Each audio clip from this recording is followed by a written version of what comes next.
В этнодеревне левобережного комплекса этнографического музея-заповедника состоялось мероприятие, посвященное Троице.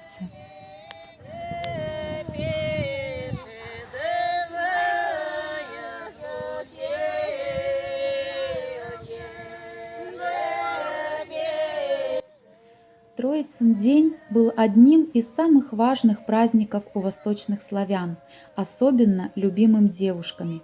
В народной традиции он входит в Семитско-Троицкий праздничный комплекс, включавший семик, седьмой четверг после Пасхи за 2 дня до Троицы, Троицкую субботу, Троицын день. В целом праздники назывались зелеными святками. Основными составляющими празднеств семика Троицы были ритуалы, связанные с культом растительности. К Троице тщательно готовились, мыли и убирали дом и двор, девушки ломали березовые ветки и украшали ими дом снаружи и изнутри. Обряд украшения на Троицу не случайен. Зелень символизирует в народной традиции жизнь. Можно сказать, что праздник Троицы без березы – то же самое, что празднование Рождества без елки.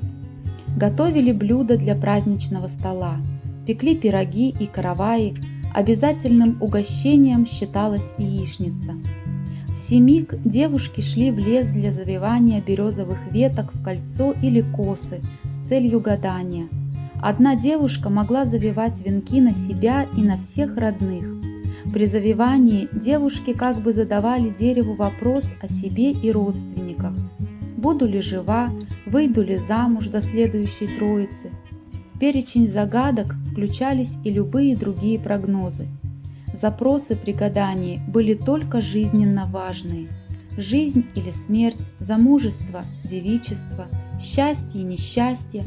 В Троицу девушки приходили развивать венки, то есть смотрели, как они выглядят. Считалось, что если ветки расплелись, то с девушкой или с тем из ее семьи, на кого он завит, случится беда или несчастье. А если остались заплетенные, то это предвещает здоровье, счастье или скорое замужество.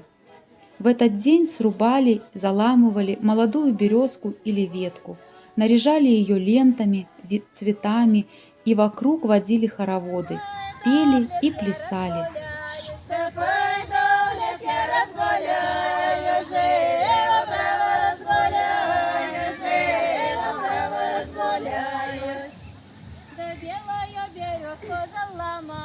Да белая кудряву заломаю, живо право заломаю, живо право заломаю.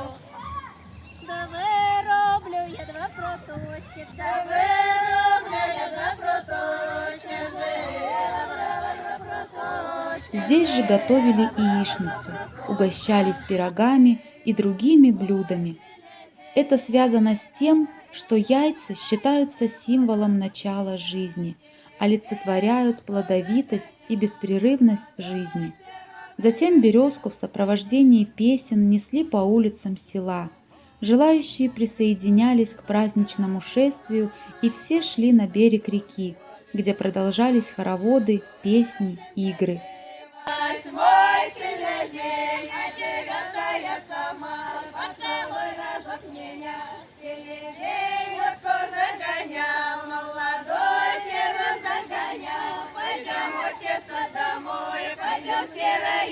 Иногда совершался обряд кумления. Через связанные в виде круга ветви берез девушки попарно целовались, менялись какими-нибудь вещами, например, кольцами, платками, и после этого называли друг друга кумой. С наступлением вечера березу могли пустить вниз по реке, считая, что дерево отдаст свою силу первым всходом в поле. Девушки бросали в воду веночки и смотрели за ними. Если венок начинал тонуть, то девушка не выйдет замуж в этом году, или это предвещало несчастье. В случае, когда венок переплывал на другой берег речки, то девушка повстречает своего возлюбленного.